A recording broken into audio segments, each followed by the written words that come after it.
கர்த்தருடைய பரிசுத்த நாமத்திற்கு சோஸ்திரம். புதிய நாளை கூட்டி கொடுத்து எங்கள் தேவனுக்கு நன்றி கூறி நீங்க எல்லாரும் தேவனுக்குள்ள மன மகிழ்ச்சியா சந்தோஷமா இருப்பீங்கன்னு நான் விசுவாசிக்கிறேன்.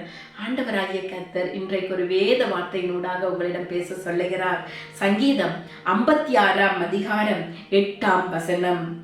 என் அலைச்சல்களை தேவரீர் எண்ணி இருக்கிறீர், என் கண்ணீரை உம்முடைய துருத்தியில் வையும், அவைகள் உம்முடைய கணக்கில் அல்லவோ இருக்கிறது.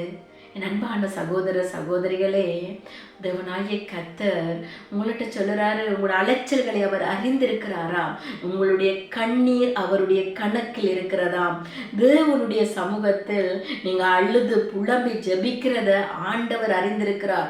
ஒவ்வொரு துளி கண்ணீருக்கும் அவர் பதில் கொடுக்க வல்லவராய் இருக்கிறார்.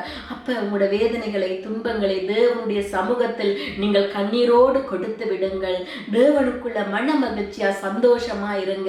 ஒவ்வொரு துளி கண்ணீரும் கணக்கில் இருக்கிறது. ஆண்டவரை நம்புங்க, அவர் வழியில் நடவுங்க, தினமும் ஜெபியுங்கள், வேதத்தை தியானியுங்கள். அவருடைய சத்தியத்தை அறிந்து கொண்டு அவர் வழியில் நடக்கும் போது ஆண்டவர் உங்களுடைய வாழ்க்கையில் அற்புதங்களையும் அதிசயங்களையும் செய்ய வல்லவராய் இருக்கிறார். அப்ப ஆண்டவரை நோக்கி ஒரு சின்ன ஜெபம் செய்வோமா?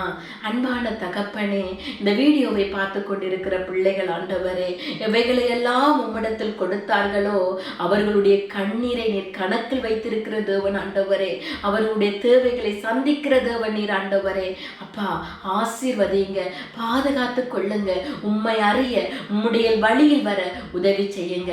இயேசுவின் நாமத்தில் ஜெபம் கேட்டு நிற்கிறோம் பிதாவே, ஆமேன். நீங்கள் எல்லோரும் மிகவும் விசேஷமான நீங்க. ஆண்டவர் உங்களை ஆசீர்வதிப்பார்.